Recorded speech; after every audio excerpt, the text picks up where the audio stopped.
जी नमस्कार, मेरा नाम राकेश कुमार। स्वागत है आपका राकेश कुमार ऑफिशियल के यूट्यूब चैनल पे। हमने लास्ट क्लास में जो है वह पुराण, उपनिषद, इसके साथ-साथ जो है महाकाव्य, वेदांत के बारे में पढ़ा था। चलिए आज उससे संबंधित जो है हम ऑब्जेक्टिव क्वेश्चन करते हैं। ठीक है, तो पहला प्रश्न कह रहा है कि आपको पुराण यानी कुल संख्या जिसकी 18 है का अध्ययन सबसे पहले प्रथम मुसलमान किसने किया था? कहने का अर्थ ये है कि पुराण जो है इसकी कुल संख्या कितनी बताई थी हमने? 18। यहाँ भी दे रहा है कि पुराण की कुल संख्या कितनी है? 18। तो कह रहा है पुराण जो है एक तरह से हिंदू धर्म का ग्रंथ है। तो इसे जो है किस प्रथम मुसलमान ने जो है इसका अध्ययन किया था? तो जो प्रथम मुसलमान ने इसका अध्ययन किया था उनका नाम था अल बरूनी। क्या नाम था? अल बरूनी नाम था। क्या नाम था? अल बरूनी। देखिए पुराण जो है हमने आपको बताया था पुराण के बारे में कि पुराण की रचना जो है वह किसने किया था? पुराण का रचना किया था लोमहर्ष और उनके पुत्र जो है आपको उग्र सरवा ने। लोमहर्ष यानी महर्षि लोमहर्ष और उनके पुत्र जो है वो क्या नाम था?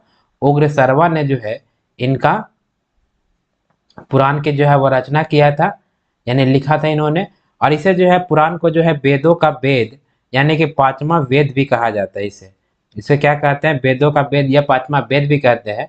और ये से प्राचीन राजवंशों की जानकारी मिलती है। और इन पुराणों को जो है आपको स्त्री या दलित वर्ग के लोग जो है या निम्न वर्ग के लोग जो है उन्हें पढ़ने की अनुमति जो है इसको नहीं होगी। क्या नहीं होगी? पढ़ने की अनुमति नहीं होगी, लेकिन सुनने की अनुमति जो है वह पुराण की होगी। यानी कि स्त्री और दलित वर्ग के लोग यानी कि निम्न वर्ग के लोग जो है वो पुराण को सिर्फ सुन सकते, पढ़ नहीं सकते। इसे जो है वेद का वेद या पांचवा वेद कहा जाता है। और पुराणों की कुल संख्या कितनी थी? 18 थी। इससे जो है वो प्राचीन राजवंशों की जानकारियां हमें प्राप्त होती है। जैसे विष्णु पुराण से जो है मौर्य वंश का जानकारी, जो कि प्रश्न आगे आएगा। मत्स्य पुराण से सातवाहन वंश की जानकारी और वायु पुराण से जो है गुप्त वंश की जानकारी मिलती है। यहाँ तक क्लियर है? अगला प्रश्न कह रहा है कि पुराणों का संकलन करता यानी कि कलेक्शन जो है वह किसने किया है? ठीक है, संकलन करता या कलेक्शन किसने किया यानी कि इसको लिखा है किसने? तो इसे जो है आपको लिखा है लोमहर्ष यानी कि महर्षि लोमहर्ष। किसने लिखा है? महर्षि। आएंगे आप प्रश्न, महर्षि लोमहर्ष। और इन्हीं के पुत्र, ठीक है, इन्हीं के क्या होंगे? पुत्र होंगे। इनका पुत्र जो है आपको उग्र सर्वा। इनके पुत्र कौन होंगे? उग्र सर्वा। इन्होंने जो है वो क्या लिखा है? आपको पुराणों की रचना की है या इनकी जो है वह कह सकते हैं संकलन करता है। ये कह रहे कि सबसे प्राचीन पुराण कौन सा है? तो सबसे प्राचीन पुराण कौन सा है? ठीक है, सबसे प्राचीन पुराण है आपको मत्स्य पुराण। कौन सा पुराण है? मत्स्य मत्स्य पुराण। सबसे प्राचीन पुराण जो है वह कौन पुराण है? मत्स्य पुराण। और मत्स्य पुराण से किसकी जानकारी मिलती है? तो मत्स्य पुराण से जो है आपको सातवाहन वंश की जानकारी मिलती है। सातवाहन वंश की जानकारी हमको किससे मिलेगी? मत्स्य पुराण से। और इसी मत्स्य पुराण में जो है भगवान विष्णु का जो है 10 अवतारों की चर्चा है। भगवान विष्णु के कितने अवतार की चर्चा है? तो 10 अवतारों की चर्चा जो है मत्स्य पुराण में की गई। अगला प्रश्न कह रहा है कि मौर्य वंश की जानकारी जो है वह किस पुराण से मिलती है? तो मौर्य वंश की जानकारी जो है आपको वह विष्णु पुराण से मिलती है। किससे मिलती है?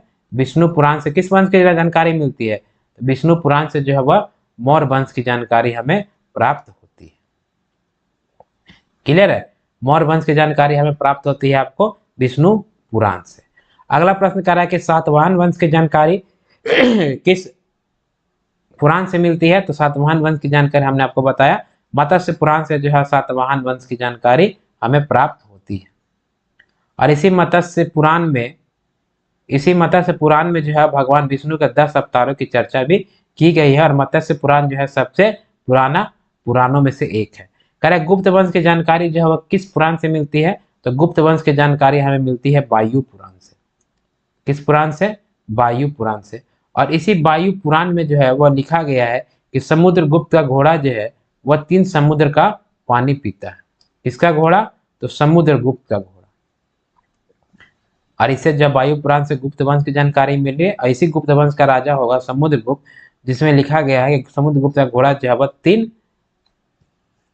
ठीक है, 3 समुद्र का पानी पीता है।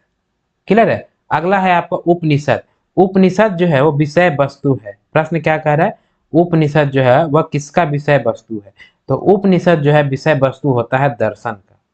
किसका विषय वस्तु होता है, दर्शन का। और हमने आपको थ्योरी क्लास में बताया है कि दर्शन जो है वह मुख्य रूप से कितने प्रकार के थे, 6 प्रकार के। दर्शन कितने प्रकार के थे, 6 प्रकार के, जिसमें जो है आपका सांख्य दर्शन था, याद है। चलिए थोड़ा रिपीट भी हो जाएगा आपका। ठीक है, आपको बताया था दर्शन जो है वो कितने प्रकार के थे, 6 प्रकार के। ठीक है थोड़ा शॉर्ट में लिखता हूँ। आपका सांख्य दर्शन, पहला था सांख्य दर्शन। सांख्य दर्शन के मतलब किसने लिखा था, तो कपिल ऋषि ने। दूसरा था आपका न्याय दर्शन। न्याय दर्शन वो किसने लिखा था, गौतम ऋषि ने। गौतम ऋषि ने। तीसरा था आपका योग दर्शन। योग दर्शन वो किसने लिखा था, पतंजलि ने। किसने लिखा था, पतंजलि ऋषि ने। चौथा था आपका वैशेषिक दर्शन। वैशेषिक दर्शन, और वैशेषिक दर्शन किसने लिखा था, कन्नाद ने। कन्नाद ने। पांचवा था कौन सा दर्शन है, उत्तर मीमांसा। उत्तर मीमांसा किसने लिखा था, वादरायण ने। ठीक, और छठा जो दर्शन था वो आपका पूर्वी मीमांसा था। क्या था, पूर्वी मीमांसा। पूर्वी मीमांसा किसने लिखा था, जैमिनी ने। जैमिनी ने। तो प्रश्न कह रहा है कि उपनिषद जो है विषय वस्तु किसका है। ठीक है, तो उपनिषद जो है वो विषय वस्तु है किसका, दर्शन का। और टोटल दर्शनों की संख्या कितनी थी, तो आपको 6 दर्शन थे। क्लियर है, जिसमें सांख्य दर्शन, न्याय दर्शन, योग दर्शन, ठीक है, आपका वैशेषिक दर्शन, साथ ही साथ उत्तर मीमांसा और पूर्वी मीमांसा, इसके ये थे। और उपनिषद क्या होता है, उपनिषद हमने बताया था कि गुरु के समीप बैठ करके ज्ञान की प्राप्ति करना जो है वह उपनिषद कहलाता है। और उपनिषद की संख्या कितनी थी, तो 108 उपनिषद थे, जिसमें से जो है 13 उपनिषद को ही क्या थी, मान्यता प्राप्त थी। क्लियर है, तो ये आपका 7वां प्रश्न था। 8वां प्रश्न कह रहा है कि दर्शनों में सर्वाधिक प्राचीन जो है वह कौन से दर्शन है। दर्शन में सबसे प्राचीन जो दर्शन है वो कौन थे, सांख्य दर्शन। कौन है, सांख्य दर्शन। और सांख्य दर्शन को जो है किसने लिखा था, अभी हमने बताया पीछे कि सांख्य दर्शन को जो है किसने लिखा है, कपिल ऋषि ने लिखा है। ठीक, किसने लिखा है, कपिल ऋषि ने। न्याय दर्शन को गौतम ऋषि ने। क्लियर है, क्लियर है। तो सबसे प्राचीन जो है वो कौन सा दर्शन है, तो सबसे प्राचीन जो है आपके वह न्याय दर्शन। ठीक है, सबसे प्राचीन कौन से दर्शन है, तो सबसे प्राचीन दर्शन में जो है आपको न्याय दर्शन है। प्रश्न क्लियर है, क्लियर है। सबसे प्राचीन दर्शन में जो है कौन सा दर्शन है, तो सांख्य दर्शन। सांख्य दर्शन को किसने लिखा है, तो आपको कपिल ने लिखा, कपिल ऋषि ने लिखा। अगला कह रहा है कि न्याय दर्शन और सांख्य दर्शन के प्रवर्तक कौन है। न्याय दर्शन और सांख्य दर्शन के, तो न्याय दर्शन को किसने लिखा है, तो न्याय दर्शन को जो है वह गौतम ने लिखा, गौतम ऋषि ने। और आपका सांख्य दर्शन को जो है कपिल ऋषि ने लिखा, अभी हमने पीछे बताया है पिछला स्लाइड में। टोटल दर्शनों की संख्या कितनी होगी, 6 होगी। अगला प्रश्न कर रहा है कि योग और मीमांसा दर्शक के प्रवर्तक कौन है। ठीक है, योग और यानी योग दर्शन और मीमांसा दर्शन, मीमांसा को के कौन है। ठीक है, इसमें मीमांसा में 2 है। ठीक है, मीमांसा में 2 है। एक आपका था आपका पूर्व उत्तर मीमांसा। उत्तर मीमांसा कहेंगे तब बदरायण, और पूर्वी मीमांसा के लेखक जो है वह जैमिनी है। ठीक है, पूर्वी मीमांसा के लेखक जैमिनी है। यहाँ पे प्रश्न जो है स्पष्ट नहीं किया। यहाँ पे अगर उत्तर मीमांसा कहेगा तो बादरायण, पूर्वी मीमांसा कहेगा तो आपका जैमिनी होगा। और योग दर्शन कौन लिखे हैं, तो योग दर्शन का लिखा है आपका पतंजलि ऋषि ने, पतंजलि ऋषि ने। अब मीमांसा में जो है इसमें 2 हो जाएगा। एक आपको कहेगा उत्तर मीमांसा, तब हो जाएगा बादरायण। ठीक है, उत्तर मीमांसा हो जाएगा तब बादरायण, और आपको पूर्वी मीमांसा कहेगा तब आपको हो जाएगा जैमिनी। ठीक है, तब हो जाएगा जैमिनी। यहाँ प्रश्न में जो है वह स्पष्ट नहीं किया, इसलिए मैंने दोनों बता दिया। अगला कह रहा है कि ब्राह्मण ग्रंथ किससे संबंधित है। ब्राह्मण ग्रंथ संबंधित है किससे, कर्म कांड से। यानी ब्राह्मण ग्रंथ में जो है जितने प्रकार के कर्म कांड जो है उनकी चर्चा की गई है। और वेद में जो है कर्मकांड की चर्चा कहाँ की गई है, आपको यजुर्वेद में। करेक्ट पे करेक्ट। उपनिषद की संख्या कितनी है, उपनिषद की संख्या कितनी है। देखिए उपनिषद की संख्या जो है वह टोटल हमने 108 बताया था। कितना बताया था, 108 बताया था। लेकिन इसमें से 13 उपनिषद ही जो है जिसको मान्यता प्राप्त है, जिसमें हमने आपको कुछ प्रमुख उपनिषद बताया था। बृहदनारायण उपनिषद, कठोप उपनिषद, मुंडकोपनिषद, श्वेता स्वरूप उपनिषद, ज्वालोप ज्वालोपनिषद, आलोपनिषद इत्यादि, ये सारे जो है कुछ कुछ प्रमुख बताए थे। जिसमें हमने बताया था कि बृहदनारायण उपनिषद जो है वो सबसे बड़ा और सबसे प्राचीन उपनिषद है। कठोप उपनिषद में जो है ओम शब्द की चर्चा की गई है। मुंडकोपनिषद में जो है सत्यमेव जयते की चर्चा है। श्वेता स्वरूप निषद में जो है वो सत्यम शिवम सुंदरम की चर्चा है। ज्वालोपनिषद में जो है ब्रह्मा विष्णु महेश त्रिमूर्ति की चर्चा की गई है। और साथ ही साथ 4 आश्रमों के बारे में भी बताया गया है। आलोपनिषद में जो है इसकी रचना जो है अकबर के शासनकाल में किया गया था, और यह सबसे बाद का उपनिषद आपको आलोपनिषद था। यह हमने आपको थ्योरी क्लास में बताया। अगर आपने नहीं देखा है तो प्लीज पहले जाकर थ्योरी क्लास देखिए, तब यह प्रश्न आपको बहुत आसान लगेगा। अगला प्रश्न कह रहा है कि सत्यमेव जयते जो है लिखा गया है किसमें, सत्यमेव जयते जो है वह किसमें लिखा गया है। ठीक है, तभी हमने बताया कि सत्यमेव जयते किसमें लिखा गया है, आपको मुंडकोपनिषद में लिखा गया है। किसमें लिखा गया है, आपको मुंडकोपनिषद में मुंडकोपनिषद में जो है आपको सत्यमेव जयते जो है आपको शब्द का लिखा गया है। फिर कह रहा है कि आपको तमसोमा ज्योतिर्गमय तथा ओम शब्द की चर्चा जो है वह किसमें की गई है। किसकी चर्चा, तमसोमा ज्योतिमय ज्योतिर्गमय तथा ओम शब्द की चर्चा जो है वह आपको किसमें की गई है, आपको कठोपनिषद में। किसमें की गई है, कठोपनिषद में। ये सब आपको याद करना पड़ेगा क्योंकि ये सब प्रश्न जो एग्जाम में आते हैं। क्लियर है, किसमें ओम शब्द की चर्चा किसमें है, आपको कठोपनिषद में। सत्यमेव जयते की चर्चा किसमें, आपको मुंडकोपनिषद में। ठीक है, अगला प्रश्न देखते हैं। अगला प्रश्न कह रहा है कि भारत की प्रथम कानून की पुस्तक कौन सी है। भारत की प्रथम कानून की पुस्तक कौन सी है। ठीक है, तो हमने आपको साहित्य के बारे में कुछ बताया था, मन्नु साहित्य, ठीक है, स्मृति साहित्य, ये सब के बारे में। तो आपका भारत का जो है सबसे प्रथम कानून की जो पुस्तक है वो पुस्तक का नाम है मन्नु स्मृति। क्या नाम है, मन्नु स्मृति। और इस मन्नु स्मृति के बारे में, ठीक है, मन्नु स्मृति में जो है आपका इसमें बताया गया है, इसे धर्म शास्त्र कहा गया है। और इसमें ऊंची जाति को जो है वरीयता दी गई है। मन्नु स्मृति को क्या कहा गया है, धर्म शास्त्र, धर्म शास्त्र कहा गया। और इसे में जो है ऊंची जाति की वरीयता दी गई है और दलित और महिलाओं को जो है वो नीचे दिखाया गया है। इसी मन्नु स्मृति में जो है विवाह के लिए पुरुष की आयु जो है वह कितनी बताई गई है, पुरुष की आयु 25 वर्ष बताई गई है, जबकि फीमेल यानी कि महिला की आयु जो है वह 12 वर्ष बताई गई। और इसमें जो है वह 8 अलग अलग प्रकार की जो है वह विवाह की चर्चा है। साथ ही साथ इसमें संस्कार की संख्या जो है वह 16 बताया गया, जिसमें गर्भाधान यानी कि जब स्त्री के गर्भ में जब बच्चा होता है तो वह प्रथम संस्कार होता है। और अंतिम संस्कार यानी कि जब मृत्यु होने के बाद जब अंत्येष्टि कार्यक्रम होता है, जब दाह संस्कार कर दिया जाता है तो उसे अंतिम संस्कार कहा गया है। इन सब की चर्चा कहाँ की गई है, तब मन्नु स्मृति में की गई है। अगला प्रश्न कहता है कि स्मृति ग्रंथों में सबसे प्राचीन कौन सा ग्रंथ है। स्मृति ग्रंथों में सबसे प्राचीन कौन सा ग्रंथ है, तो मन्नु स्मृति। कौन सा ग्रंथ है, तो मन्नु स्मृति। और मन्नु स्मृति को क्या कहा गया, धर्मशास्त्र। इसे महिलाओं की विवाह की आयु 12 वर्ष, पुरुषों की विवाह की आयु 25 वर्ष बताया गया है। इसमें 8 अलग अलग प्रकार के विवाह की चर्चा की गई है। अगला प्रश्न कह रहा है कि प्राचीन हिंदू विधि यानी कि मनु स्मृति के लेखक कौन है, यानी कि मनु स्मृति के लेखक कौन है। ठीक है, देखिए मनु स्मृति के लेखक जो है वह मन्नु ही है, और इसी के नाम पर जो इस स्मृति का नाम जो है वह मनु स्मृति रखा गया। कह रहा है कि भारत का प्रथम महाकाव्य का नाम क्या है। भारत का प्रथम महाकाव्य का नाम जो है वह रामायण है। क्या है, रामायण है।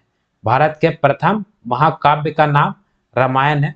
हमने आपको बताया था महाकाव्य 2 प्रकार के हैं हमारे भारत में यानी हिंदू धर्म में। एक महाकाव्य का नाम है रामायण और दूसरा का नाम है आपको महाभारत। पहला क्या है, चलिए थोड़ा हम आप लोग को रिवाइज कर लेते हैं, उसके बाद प्रश्न करेंगे। पहला था आपका रामायण, रामायण, और दूसरा था आपका महाभारत। क्या था? महाभारत। ठीक है। रामायण में रामायण को किसने लिखा था? तो रामायण को लिखा है वाल्मीकि ने। इसके लिए क्या क्या पॉइंट है? पहला है आपको इसको जो है रामायण को किसने लिखा है? तो आपको वाल्मीकि ने लिखा है, वाल्मीकि ऋषि ने लिखा। इसमें प्रारंभ में श्लोकों की संख्या जो है वह कितनी थी? 12,000 थी। ठीक है। फिर बाद में जो है इसके श्लोकों की संख्या कितनी हो गई? आपको 24,000 हो गई। इसको जो है पूरा किया गया था वह गुप्त काल में। ठीक है। अकबर के समय में जो है रामायण को फारसी भाषा में अनुवाद किया गया था। किसके समय में? अकबर के समय में। कौन सी भाषा में अनुवाद किया गया था?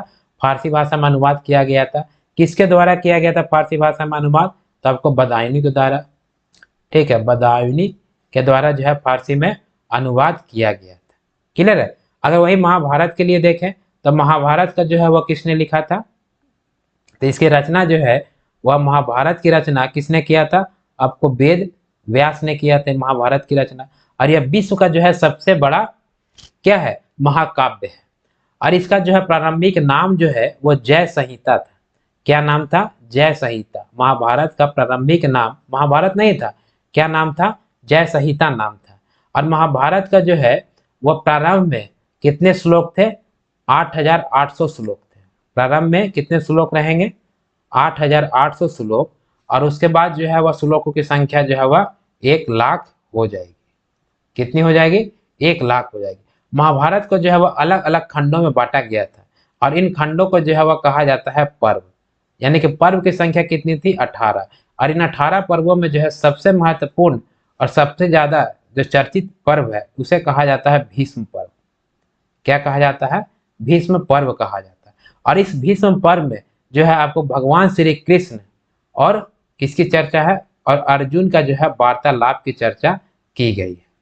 और इसी ही जो है भीष्म पर्व को ही जो है वह किस नाम से जाना जाता है? तो इसे भागवत गीता या गीता के नाम से हम जानते हैं। ठीक है। तो हमारे भारत में जो है वह कितने प्रकार के आपका महाकाव्य है? तो 2 प्रकार के।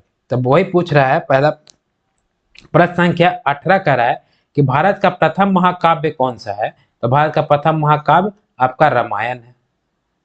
क्लियर है। कौन सा है? रामायण है। करे कि रामायण के रचयिता कौन है? रामायण के रचयिता कौन है? तो महर्षि वाल्मीकि। अभी हमने आपको बताया कौन है? महर्षि वाल्मीकि जो है आपको रामायण के रचयिता हो जाएंगे। रामायण के रचयिता हो जाएंगे। अगला प्रश्न कह रहा है कि भारत का सबसे बड़ा महाकाव्य कौन सा है? भारत का सबसे बड़ा महाकाव्य अभी हमको बताया महाभारत। महाभारत जो है विश्व का सबसे बड़ा महाकाव्य यानी कि पुस्तक है। कह रहा महाभारत का रचयिता कौन है? तो महर्षि वेद व्यास है।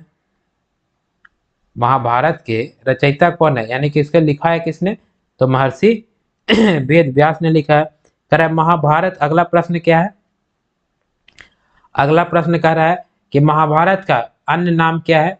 ठीक है। तो महाभारत का अन्य नाम अभी हमने आपको बताया, इसका प्रारंभिक नाम जो था वो महाभारत नहीं था। क्या नाम था? जय संहिता नाम था। क्या नाम था? जय संहिता। कह रहा है महाभारत का फारसी अनुवाद रज्मनामा जो है के नाम से किया गया था। महाभारत का फारसी अनुवाद किसके नाम से किया गया था? रज्मनामा के नाम से किया गया था। यह किसके द्वारा किया गया था? आपको बदायूनी के द्वारा। किसके द्वारा किया गया था? बदायूनी के द्वारा। यह आपको किया गया था 16वीं शताब्दी में, अकबर के शासनकाल में। ठीक है। और अकबर का शासनकाल कब था? तो अकबर का शासनकाल 1556 ईस्वी से लेकर के, ठीक, 1556 ईस्वी से लेकर के आपको 1607 ईस्वी तक था। 1607 ईस्वी तक था आपको अकबर का शासनकाल। फिर कह रहा है कि रामायण का फारसी में अनुवाद किसने किया?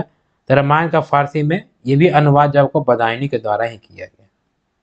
यानी दोनों जो है आपको बदायूनी के द्वारा ही किया गया था। ठीक है। अकबर के शासनकाल में। किसके शासनकाल में? अकबर के शासनकाल में। और जो महाभारत का जो फारसी अनुवाद है वो आपको रज्मनामा के नाम से जाना जाता है। कह रहे कि 4 वेदों का सम्मिलित रूप क्या कहलाता है? तो 4 वेदों का जो सम्मिलित रूप है उसे हम संहिता के नाम से जानते हैं। ठीक है। क्या किस नाम से जानते हैं? संहिता के नाम से जानते हैं। तो आज के लिए इतना ही ऑब्जेक्टिव रखते हैं फिर हम अगले क्लास में थ्योरी करेंगे, फिर उसके बाद हम ऑब्जेक्टिव करेंगे। ठीक है, तो हमने क्या क्या ऑब्जेक्टिव किया है, चलिए एक बार हम लोग रिवाइज कर लेते हैं जैसे हमेशा करते हैं। ठीक है, तो पहला प्रश्न क्या कह रहा था कि पुराण जो टोटल 18 है उसको जो है पढ़ने वाले यानी अध्ययन करने वाले प्रथम मुसलमान कौन थे, अल-बरूनी। पुराणों के संकलन करता कौन था, महर्षि लोमहर्ष और उग्रश्रवा। सबसे प्राचीन पुराण कौन है, मत्स्य पुराण, जिसमें सातवाहन वंश की चर्चा है और विष्णु के 10 अवतार की चर्चा है। सॉरी, मौर्य वंश की जानकारी जो है वो किससे मिलती है, तो विष्णु पुराण से। सातवाहन वंश की जानकारी किससे मिलती है, मत्स्य पुराण से। गुप्त वंश की जानकारी किससे मिलती है, वायु पुराण से। या और इसमें कहा गया कि समुद्रगुप्त का घोड़ा जो है वह 3 समुद्र का पानी पीता है। उपनिषद विषय वस्तु किसका है, आपको दर्शन शास्त्र, दर्शन की संख्या कितनी है, तो 6। अगला प्रश्न हमने पढ़ा कि दर्शनों में सर्वाधिक प्राचीन दर्शन कौन सा है, सांख्य दर्शन। इसके लेखक कौन थे, किसने रचना की थी, तो कपिल ऋषि ने। न्याय दर्शन और सांख्य दर्शन के प्रवर्तक यानी कि लेखक कौन है, तो गौतम ऋषि और कपिल ऋषि। योग का है आपको पतंजलि। मीमांसा में 2 प्रकार का है, एक उत्तर मीमांसा, दूसरा पूर्वी मीमांसा। उत्तर मीमांसा के लेखक जो आपको बादरायण है, पूर्वी मीमांसा के जैमिनी हमने बताया। ब्राह्मण ग्रंथ से संबंधित कौन सा है, ब्राह्मण ग्रंथ संबंधित आपको कर्म कांड से। किससे संबंधित है, तो ब्राह्मण ग्रंथ संबंधित है आपको कर्म कांड से। उपनिषद की संख्या ठीक है कितनी है, तो उपनिषद की संख्या जो है वह 108 है, इसमें 13 को ही मान्यता प्राप्त है। उपनिषद का मतलब क्या होता है, गुरु के समीप बैठकर ज्ञान प्राप्त करना उपनिषद कहलाता है। सत्यमेव जयते किस उपनिषद से लिया गया है, तो मुंडको उपनिषद से लिया गया है। फिर कह रहा है कि तमसो मां ज्योति ज्योतिर्गमय तथा ओम शब्द जो है लिया गया आपको किससे, कठोपनिषद से लिया गया। अगला प्रश्न कह रहा था कि भारत का प्रथम कानून की पुस्तक कौन सी है, तो आपको मनुस्मृति, इसे जो है धर्मशास्त्र के नाम से भी जाना जाता है। स्मृति और ग्रंथों में सबसे प्राचीन कौन सा ग्रंथ है, तो मनुस्मृति है, जिसे प्रथम कानून की पुस्तक कहा जाता है। प्राचीन हिंदू विधि यानी मनुस्मृति के लेखक कौन है, तो स्वयं मनु, इसी के नाम पर जिस स्मृति का नाम, पुस्तक का नाम मनुस्मृति पड़ा है। भारत का प्रथम महाकाव्य कौन सा है, आपको रामायण। रामायण का रचयिता कौन है, महर्षि वाल्मीकि। भारत का सबसे बड़ा महाकाव्य कौन सा है, महाभारत। महाभारत के रचयिता कौन है, महर्षि वेदव्यास। क्लियर है। अगला प्रश्न कह रहा था महाभारत का जो अन्य नाम क्या है, जय संहिता, माने पहले इनका नाम जय संहिता था, बाद में महाभारत किया गया। अब महाभारत और रामायण का जो है फारसी में अनुवाद जो है वह बदायूनी के द्वारा किया गया अकबर के शासनकाल में, और अकबर का शासनकाल 1556 ईस्वी से लेकर 1607 ईस्वी तक था। फिर कह रहे कि रामायण ये तो हो गया, कह रहे 4 वेदों का सम्मिलित रूप क्या कहलाता है, तो संहिता कहलाती है। क्लियर है।